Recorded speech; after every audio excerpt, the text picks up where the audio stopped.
Ó, aqui a gente tá com uma Electrolux modelo LTD15 e ela tá batendo muito na lateral aqui.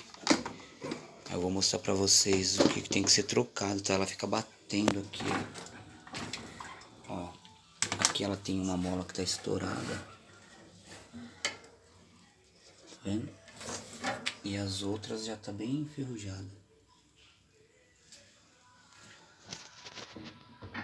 Então a gente vai trocar esse conjunto, vai colocar as 4 molas novas.